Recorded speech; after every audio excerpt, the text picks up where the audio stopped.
2017년 3월 8일 영국의 그림접이라고 하는 도시에서 마라톤이 열렸는데, 보통 마라톤 하면 성인들이 달리지만 이 그림접이 마라톤 대회는 초등부 학생들, 10살 안팎의 초등부 학생들이 마라톤 대회에 참석을 해서 초등부 학생들을 위한 마라톤 대회였습니다. 그런데 라일리 왓슨이라고 하는 학생이 1등을 달리고 있었어요. 그런데 결승선 20m를 앞두고 문제가 생깁니다. 다리에 갑자기 쥐가 나면서 그 자리에 주저앉아 버렸어요. 다시 일어났지만은 다시 주저앉아 버려요. 그런 상황에서 2등으로 달리던 줄리앙 오투라고 하는 학생, 이 학생도 10살인데 그 모습을 보고 라일리 왓슨이 쓰러져서 일어나려고 안간힘을 쓰지만 고통하는 그 모습을 보고 자기가 결승선으로 뛰어가지 않고, 뛰어가면 1등이 되는 거예요. 절호의 기회입니다. 그런데 옆에서 고통하는 그 라일리 왓슨에게 달려가서 다리를, 종아리를 주물러 주고, 그리고는 어깨에 같이 부축해 가지고는 결승선에 들어갈 때는 이미 3등, 4등으로 들어오던 사람들이 다 1등, 2등을 차지하고 그 등수에는 들어가지 못한 거예요. 그렇지만 부축해 가지고 함께 결승선을 통과해 갑니다. 주위에 들어섰던 학부모들, 많은 사람들이 막 감동해서요, 박수를 보내는 거예요. 뜨겁게 박수를 보내는 거예요. 그날 이제 시상식에서 교장 선생님이 줄리앙을 불러냈습니다. 너는 왜 1등 할 수 있는 절호의 기회를 포기하고 너 친구를, 라일리를 부축해서 함께 들어왔느냐 하고 물었습니다. 그때 줄리앙이, 저는 제 고통하는 라일리 그 친구를 두고 절대로 결승선을 혼자 밟을 수는 없었습니다. 감동이었어요. 교장 선생님이, 줄리앙은 우리에게 진정한 우정이 무엇인지, 진정한 스포츠맨십이 어떤 것인지를 잘 보여주었다. 오늘 줄리앙과 라일리는 공동 우승자이다. 진정한 우승자이다. 그렇게 칭찬해 주었다고 합니다. 여러분, 이것이 바로 진정한 영광입니다. 오늘 본문에 예수님은 어떤 영광이 진짜 영광이냐 우리에게 보여주는 거예요. 그 영광의 길을 예수님도 가고 우리 보고 따라오라고 그런 겁니다. 세상 사람들이 찾는 영광의 길과 전혀 다른 영광이에요. 그러나 영원한 영광의 길, 주님이 가셨고 우리로 하여금 따라오게 하는 그 진정한 영광의 길이 무엇인지 살펴보고 은혜 받는 시간 되기를 주의 이름으로 축원합니다. 예수님께서 이제 십자가 지시기 위해서 예루살렘을 입성합니다.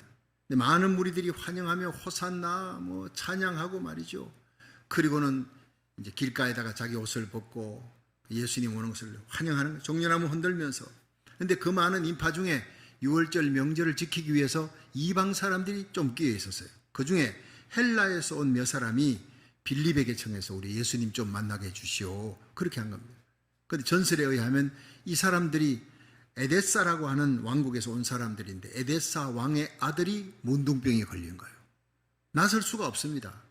그런데 예수님의 소문을 들었어요. 예수님이 문둥병도 고쳤다, 예수님이 죽은 자도 살렸다, 기머거리 기도 열고 중풍병자도 고치고 온갖 각색 병든 자, 귀신 들린 자 다 고쳐주셨다. 이 소식을 듣고 또 거기에다가 예수님이 이번 예루살렘에 오는데 거기에 많은 사람들이 예수님을 모함해서 죽이려고 한다. 그 소식을 듣는 예수님이 생명이 위험하다. 그걸 알고 사신들을 보내어 예수님 그 위험한 곳에 있지 말고 와서 에데사 왕국에 왕의 아들도 고쳐주고 문둥병 고쳐주고 왕의 고문이 되어서 한평생을 편안하게 사시길 바랍니다. 그렇게 교습하러 온 거예요. 그런데 이 소식을 듣고 이제 빌립이 그 얘기를 예수님께 해야 되잖아요. 빌립이 안드레에게 얘기하고 안드레하고 빌립이 가서 예수님께 그걸 고한 거예요. 그랬더니 예수님께서 인자가 영광을 얻을 때가 왔도다, 이렇게 말씀하십니다. 제자들이 흥분하는 겁니다. 와, 이제 예수님이 예루살렘 입성하면 이제 로마의 합정에서, 헤롯의 압박에서 우리는 벗어나고 예수님이 왕이 되면 우리는 좌의정 우의정하고 한 자리 차지하는 거라고 그렇게 엑사이팅한 거예요. 근데 예수님은 진작 예수님의 영광의 길을 얘기하시는데 제자들의 영광의 길과는 전혀 다른 길이었습니다. 이 길을 내가 간다, 나도 너희들도 이 길을 따라오라는 거예요. 우리 함께 세 가지 예수님이 말씀하신 그 영광의 길이 어떤 길인지 살펴보고 은혜 받기를 바랍니다. 첫째, 예수님의 영광은 죽음에서 얻는 영광이었다 하는 겁니다. 요한복음 12장 24절을 읽어봅니다. 시작. 내가 진실로 진실로 너희에게 이르노니 한 알의 밀이 땅에 떨어져 죽지 아니하면 한 알 그대로 있고 죽으면 많은 열매를 맺느니라. 자, 여기에서 예수님은 한 알의 밀을 얘기합니다. 한 알의 밀이 죽지 아니하면 그냥 한 알 그대로지만 죽으면 수백 개 수천 개 열매를 맺는다. 이건 뭡니까? 한 알의 밀이 땅에 떨어져서 썩어야 돼. 죽어야 돼. 그리고 새싹이 나 부활입니다. 예수님의 십자가와 부활을 얘기하는 겁니다. 하늘 보좌를 버리고 이 땅에 예수님이 왜 오셨느냐? 하나님이 인간의 몸을 입고 이 땅에 오신 목적은 죽기 위해서. 그 인카네이션 성육신 하신 이유는 육체를 가져야 죽을 수 있으니까. 우리의 모든 죄값인 죽음을 담당하기 위해. 하나님은 영이시니까 죽을 수 없으니까 이 땅에 육을 입고 오신 것은 죽으시기 위해 오셨다는 거예요. 빌립보서 2장 6절에 그는 근본 하나님의 본체시라. 하나님과 동등됨을 여길 것으로 취하지 아니하시고 자기를 비어 종의 형체를 가져 사람들과 같이 되었고 사람의 모양으로 나타나셨으며 자기를 낮추시고 죽기까지 복종하셨으니 곧 십자가에 죽으심이라. 이렇게 기록했어요. 예수님의 영광은 하늘의 밀이 되어서 땅에 떨어져 죽는 것입니다. 그리고 새싹이 나다 부활하는 겁니다. 모든 인류를 죄 가운데서 죽음에서 영원한 지옥의 형벌에서 건져내시는 거예요. 이것이 바로 죽음을 통해 얻어지는 메시아의 영광이라는 거예요. 세상 사람들의 영광이 뭡니까? 존경받고 박수받고 높은 자리에 올라가 명예롭게 되는 것입니다. 이긴 자의 영광이에요. 지배자의 영광, 섬김받으려는 자의 영광이에요. 그래서 길을 쓰고 돈을 모읍니다. 돈이 하나님입니다. 욕을 먹어도 돈이 있어야 돼. 무시당하지 않으려면 돈을 벌어야 돼. 근데 길을 쓰고 공부합니다. 그 목적이 높은 자리에 올라가야 돼. 무시당하지 않으려고, 존경받으려고, 박수받으려고, 자기 영광을 누리려고 하는 사람은 지금 만원입니다. 한 번 딱 잡았다 하면 그 권자를 내놓으려 하지 않습니다. 세상 영광이에요. 그러나 우리 주님은 진정 영원한 영광이 뭔지 압니다. 권불 10년입니다. 그 권세 자리 10년 못 넘는다는 얘기입니다. 돈 아무리 많이 가지고 있어도 요단강 건너갈 때 한 푼 가지고 가지 못한다는 걸 압니다. 주님의 영광, 영원한 영광, 그 영광은 바로 십자가를 통한 영광이라는 거예요. 여러분, 이 영광을 진정 아는 사람들이 모인 곳이 교회인 줄로 믿으시기 바랍니다. 그런데도 불구하고 예수 믿는 사람들조차도 이긴 자의 영광, 지배자의 영광을 찾아가려고 하는 사람들이 너무나 많다는 것입니다. 예수님 가신 길과 거꾸로 가는 사람들이 너무나 많다는 것입니다. 여러분, 십자가의 길을 통해서 예수님은 영광의 자리에 앉으셨습니다. 하나님 우편의 보좌에 앉으셨습니다. 그 영광의 자리에 여러분들이 함께 앉기를 주님이 기다리고 있습니다.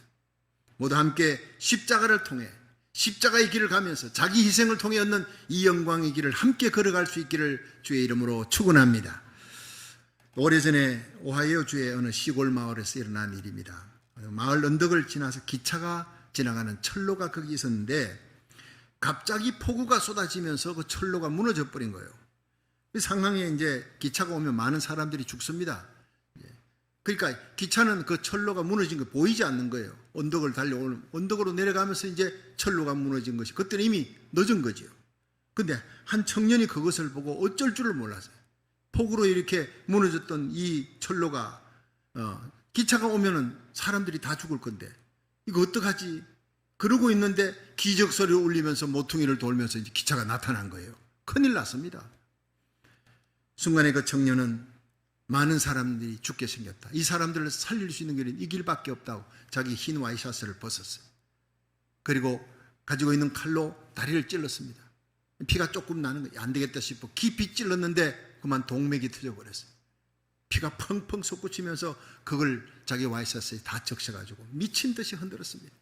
미친 듯이. 멀리서는 보이지 않으니까 그 기관사가 보니까 가까이 왔는데 웬 청년이 붉은 깃발을 막 흔들고 있는 거예요. 뭔가 비상 상황이다 싶어서 그 청년의 코앞에서 멈췄지만 이 청년은 그 자리에서 쓰러집니다. 너무 많은 피를 흘려서 죽었습니다. 사람들이 이게 무슨 일인가 싶어서 전부 내려가지고 보니 그 앞에 철로가 무너져 있어요. 그리고 청년이 그걸 깃발을 흔들다가 죽어 있는 상황을 보았어요. 피를 흘린 채 모든 사람들이 눈물을 흘렸어요. 우리를 살리려고 죽음의 길을 갔구나, 희생했구나. 그 청년의 죽은 자리 옆에 돌비를 세우고 그가 우리를 위해 죽었다, 이렇게 기록해 놓았다고 합니다. 여러분, 2000년 전 갈보리의 십자가에 이런 사건이 일어났습니다. 예수님, 하나님의 아들 예수님이 피 흘려주심으로 우리가 구원받았다는 사실을 절대 잊어서는 안 되는 것입니다. 이것이 십자가를 통한 영광이에요. 내가 진실로 너희에게 이르노니 하늘의 밀이 땅에 떨어져 죽지 아니하면 하늘 그대로 있고 죽으면 많은 열매를 맺느니라. 여러분, 세월 지나간 후에 우리 교회 누구를 기억할 것입니까? 예수님의 사랑을 가슴에 안고 희생한 사람들이 기억될 것입니다. 자기 영광이 아닌 주님의 십자가 길을 따라가는 저와 여러분이 되기를 주의 이름으로 축원합니다. 예수님의 영광은 죽음에서 얻는 영광. 우리 성도들도 주어지는 십자가, 내가 죽어야 돼. 내가 죽어야 가족이 살고, 내가 죽어야 구역이 살고, 내 주위에 있는 사람이 산다면 내가 그 십자가를 지겠다 결단하는 시간 되기를 주의 이름으로 축원합니다. 둘째로, 예수님의 영광은 버림으로 얻는 영광이라 하는 겁니다. 요한복음 12장 25절 한번 읽어봅니다. 시작. 자기 생명을 사랑하는 자는 잃어버릴 것이요 이 세상에서 자기 생명을 미워하는 자는 영생하도록 보존하리라. 자, 여러분, 자기 생명을 사랑하는 자는 잃어버리고 미워하는 자는 영생하도록 보존한다. 이거 어디서 많이 들었던 얘기 아닙니까? 예수님이 처음 하셨지만은 이순신 장군이 마지막 명랑 대첩을 앞두고 많은 군사들이 사기를 짓습니다. 적의 숫자는 330척에, 이쪽에는 12척의 배밖에 없는 그 어려운 상황 속에 모두들 떨고 있을 때 생적사, 사적생이라는 말을 씁니다. 살고자 하는 자는 죽는다. 그러나 죽고자 하는 자는 살 것이다. 바로 그 얘기입니다. 자기 생명을 사랑하는 자는 다 잃어버린다는 거예요. 죽는다는 거예요. 그러나 자기 생명을 미워하는 자는 영생하도록 보존되리라. 여기 미워한다는 게 뭡니까? 미워한다는 게 그게 예수님을 나보다 더 사랑해야 돼. 결정적인 순간에는 예수님을 위해 내 생명까지도 내놓아라는 거예요. 여러분, 우리 신앙생활은 예수님이 나를 위해 십자가 지었으니 나도 예수님의 사랑에 빚을 갚기 위해 내가 충성 헌신해야지. 시간 바칩니다. 물질 바칩니다. 내 명예도 바칩니다. 내 자녀들도 바칩니다. 새벽제단 나오는 성도들, 주일 예배 나오는 성도들, 자기 희생 없이는 절대로 나올 수가 없습니다. 시간 바쳐, 물질 바쳐, 내 명예까지 바치고 내 목숨까지 바치는 사람이 바로 순교자의 삶이에요. 요한계시록을 보면 예수님을 위해 목숨을 바치지 아니하면 주님 앞에 섰을 때 얼마나 부끄러울까, 이 생각이 나게 만드는 것이 요한계시록입니다. 여러분, 성경 속에 신구약을 통틀어서 하나님이 감동한 사건이 있습니다. 무엇일까요? 바로 아브라함이 이삭을 바친 사건이에요. 생각해 보십시오. 100세에 난 아들입니다. 자기 생명보다 더 귀합니다. 하나님이 바치라 할 때 모리아산에 가서 두 말 안고 바칩니다. 말이 쉽지, 여러분, 실제로 그런 상황이 닥치면 정말 아브라함 외에는 할 사람이 누가 있겠습니까?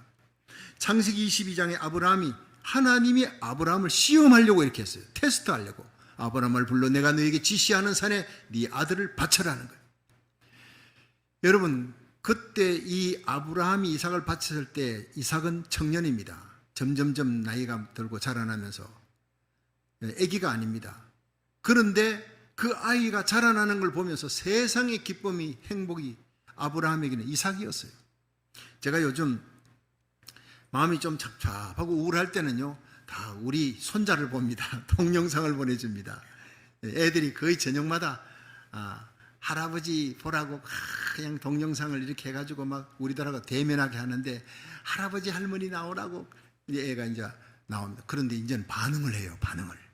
와, 그 반응하면 정말 뿅 갑니다. 정신이 없습니다. 너무너무 귀엽고 이쁘고.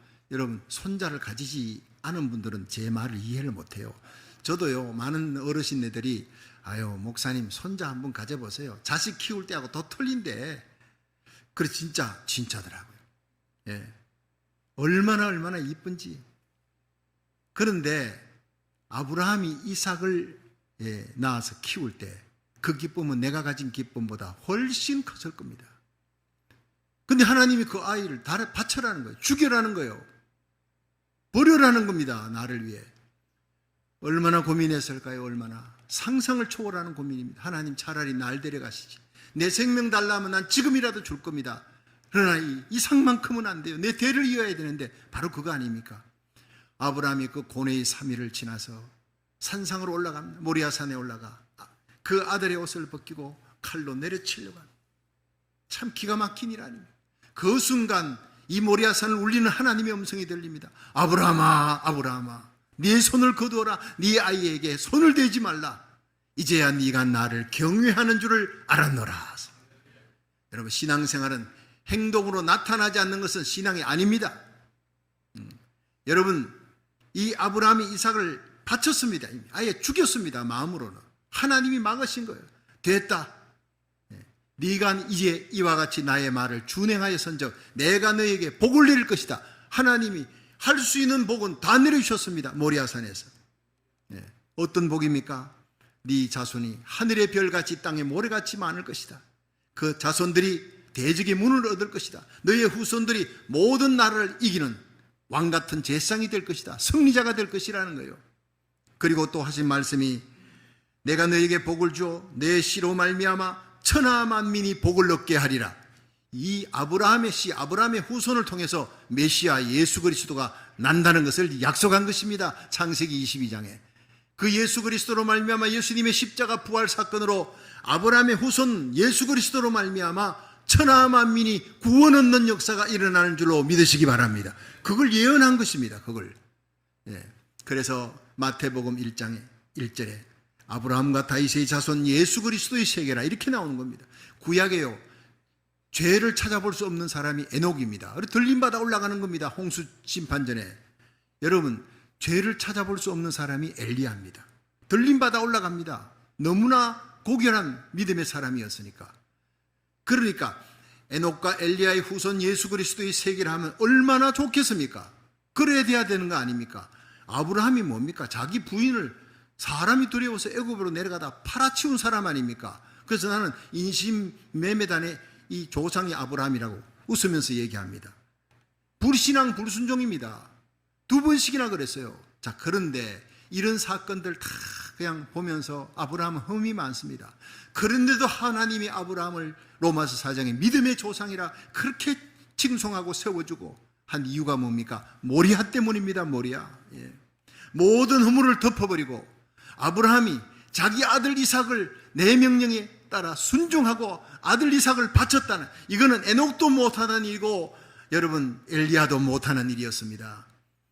어떤 사람도 못하는 일을 아브라함은 했다는 거예요. 하나님의 말씀에 순종하여 하나님 내가 사랑합니다. 하나님을 두려워합니다. 하나님 살아계심을 믿습니다. 그걸 바쳤을 때 하나님의 감동하셨어요. 하나님. 그래서 다윗이, 천년 후에 다윗이 역대상 21장에 죄를 범합니다. 말년에 인구 개수하는 거예요. 하나님보다 사람을 의지했어요. 군사를 의지했어요.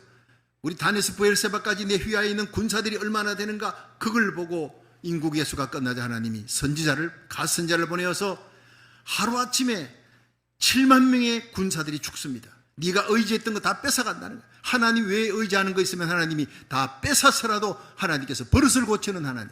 하나님에게 2번째 자리 주는 것은 마지막 자리 주는 거하고 마찬가지, 밀어내버리는 거나 마찬가지예요. 하나님은 오직 다만 하나님을 첫 번째 자리에 두시기를 주의 이름으로 축원합니다. 그렇게 영광 받아 마땅하신 분입니다. 자기 아들을 우리 위해 십자가에 내어놓으신 하나님이니까 그만큼 우리를 사랑하셨으니 그런 존경과 영광과 경배를 영원히 받아 마땅하신 분이 우리 하나님 아버지인 줄 믿으시기 바랍니다. 오늘도 그런 예배 드릴 수 있기를 주의 이름으로 축원합니다. 다윗은 하나님 사랑했습니다. 그러나 그게 변질되어 사람을 의지했습니다. 7만 명이 하루아침에 죽는 전염병이 돌고 뺏기고 난 후에 하나님, 내가 잘못했습니다. 내 죄 때문입니다. 내 백성 죽이지 마시고 나와 내 가족을 치시고 내 백성은 살려주십시오. 통곡하며 눈물 흘리니까 하나님이 마음을 돌이켜, 그래 알았다, 네 죄를 용서하겠다. 그런데 빨리 올라가, 오르난의 타작마당에 올라가서 거기서 번제와 화목제를 드려라. 정신없이 올라갔어. 울면서 예배를 드렸습니다. 회개의 예배를 드립니다. 그때 하늘로부터 불이 떨어졌다고 했어요. 성령의 불이, 응답의 불이, 어프로브의 하나님이 내가 너의 모든 예배를 받아주었다. 그 순간 여러분, 재앙을 내리던, 하루 7만 명 죽이던, 전염병을 내리던 그 천사 사자의 손에 높이 들었던 칼을 하나님이 명하심에 칼집에 꽂았더라. 전염병이 그쳤더라 그랬어요. 이 땅의 모든 재앙이 사라지는 유일한 길은 회개의 예배밖에 없는 줄로 믿으시기 바랍니다. 나라 살리기를 첫 번째 드리며 이런 예배를 드려야 돼. 이런 눈물과 회개의 기도를 고국과 미국을 위해 드릴 수 있기를 주의 이름으로 축원합니다. 그렇습니다. 그런데 이 다윗이 기브온이라는 성막 거기서 예배를 드리고 제사를 드리는데, 아니 오르난의 타작마당 여기가 뭐길래 하나님이 이곳에 지정해서 예배를 드리라 그럴까? 화목제 번제를 드리는 게 왜 거기서 불이 떨어졌을까 궁금했어요. 그 역대하 3장에 나옵니다. 그곳이 바로 다윗의 때로부터 1000년 전에 아브라함이 이삭을 바쳤던, 하나님을 감동시켰던 그 사건이 있는 장소예요. 1000년의 세월이 지나 오르난의 타작마당으로 바뀌었지만 하나님의 마음, 그 감동의 마음, 하나님은 절대로 잊을 수가 없는 그 장소, 하나님은 한 장소를 귀히 여기십니다. 1000년 동안 잊을 수가 없어요. 그 후손 아브라함의 후손 다윗이 범죄했을 때 그 자리에 세워 아브라함이 이삭을 바쳤던 그 사건을 기억하고 용서해 주는 겁니다. 여러분, 2000년 전 갈보리의 십자가 예수님이 달린 그 사건, 그걸 통해 우리가 십자가 부여잡고 나가면 어떤 죄라도 하나님은 용서해 주시는 분인 줄로 믿으시기 바랍니다. 그렇습니다. 우리 일생 살아가며 예수 믿고 여러분 충성되고 착한 일, 선한 일보다 하나님 앞에 죄 지은 일이 더 많을 거예요. 아브라함처럼 부족한 것이 많습니다. 그러나 우리 일생 하나님 앞에 모리아를 한번 쌓아 보십시오. 하나님이 감동하는 예배를 한번 드려보십시오. 하나님이 감동하는 것을 한번 바쳐보십시오. 하나님의 마음이 감동되어지면 우리 후손들이 환난 가운데 살아나는 역사가 일어날 줄로 믿으시기 바랍니다. 대환란이 다가옵니다. 적 그리스도가 등장합니다. 그 환란의 시기에 모든 그리스도인들은 고문받고 다 죽는 그 환란의 날에 우리 자녀들, 손자, 손녀들이, 여러분들이 들어가지 않기를 주의 이름으로 축원합니다. 우리 자녀들의 손을 잡고 다시 오신 예수님 공중에 재림할 때 영광 가운데 그 자리에서 만날 수 있기를 주의 이름으로 축원합니다. 우리의 모리아가 필요한 겁니다. 모리아 같은 예배를 하나님 앞에 드릴 수 있기를 바랍니다. 요한복음 10장 14절에 보면요, 예수님 말씀하셨어요. 나는 선한 목자라. 내가 내 양을 알고 양도 나를 아는 것이, 아버지께서 나를 아시고 내가 아버지를 아는 것 같으니 나는 양을 위해 목숨을 버리노라. 예수님은 이 땅에 오신 목적이 우리를 위해 죽으시기 위해, 목숨을 버리시기 위해, 버림에서 얻는 영광이기. 요한복음 10장 17절에 보면 아버지께서 나를 사랑하시는 것은 내가 다시 목숨을 얻기 위하여 목숨을 버림이라. 이를 내게서 빼앗는 자가 있는 것이 아니라 내가 스스로 버리노라. 예수님의 영광은 버림에서 얻는 영광, 스스로 버림이에요. 누가 밀어서 이 땅에 오신 거 아닙니다. 영광의 보좌에서 아버지, 내가 가서 저 인간들을 위해 십자가에 달려 죽겠습니다. 저들의 죄를 내가 대신 담당하겠습니다. 예수님은 스스로 목숨을 버리신 분입니다. 그래서 우리가 십자가를 바라보면 감격이 있고 눈물이 있는 것입니다. 세 번째, 우리 예수님의 영광, 섬김으로 얻는 영광입니다. 우리 요한복음 12장 26절입니다. 우리 함께 읽어보겠습니다. 시작. 사람이 나를 섬기려면 나를 따르라. 나 있는 곳에 나를 섬기는 자도 거기 있으리니 사람이 나를 섬기면 내 아버지께서 저를 귀히 여기시리라. 아멘. 여러분, 예수님의 일생이 섬기는 일생이에요. 이 땅에 태어나셔서 30년생에 여러분 몫으로서 가족을 섬겼습니다. 30세부터 3년 동안 십자가 지실 때까지 예수님의 주위에는 병든 자, 소경, 버려진 자, 외로운 자, 다 그들은 예수님의 섬김의 대상이었어요. 예수님께서 요한복음 5장에 보면 베데스다 연못가에 가셨습니다. 예수님이 오랜만에 절기를 따라 명절에 제자들과 함께 왔는데 제자들은 이 예루살렘 그 번화한 거리 아이쇼핑하느라 정신이 없어요. 세상 영광 구경하느라. 근데 예수님은 홀로 베데스다 연못가를 가셨어요. 병자들이 있는 곳이니까.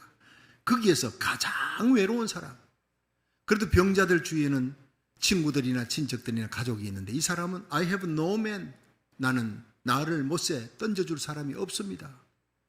그렇게 고백할 정도로 외로운 사람. 여러분, 구병 3년에 효자 없다 그럽니다. 이 사람은 38년이 됐습니다. 가족들 다 떠났어요. 아무도 없어요. 혼자 있습니다. 병은 짙어졌습니다. 가장 외로운 사람에게 예수님 찾아가셨어요. 병자들만 있는 곳 베데스다 연못가를 찾아가신 예수님, 그 중에서도 가장 외로운 자를 찾아가신 예수님, 바로 우리 주님이십니다. 주님은 찾아가셔서 네가 낫기를 원하느냐? 내가 명하노니 일어나라. 그 자리에서 이렇게 주셨어요. 일생을 그렇게 사셨습니다. 섬기면서 사셨습니다. 우리도 그렇게 섬기며 살아가시기를 주의 이름으로 축원합니다. 역사가 토인비는 얘기했어요. 역사는 지배적인 소수와 창조적인 소수가 있는데 지배적인 소수가 지배하면 언제나 역사는 절망이었고 눈물이었고 슬픔이고 아픔이었다. 그런데 창조적 소수가 자기를 희생하며 섬기는 창조적 소수가 지배하면 거기에는 언제나 희망이 있고 기쁨이 있고 감사가 있고 행복이 있었다 그래요.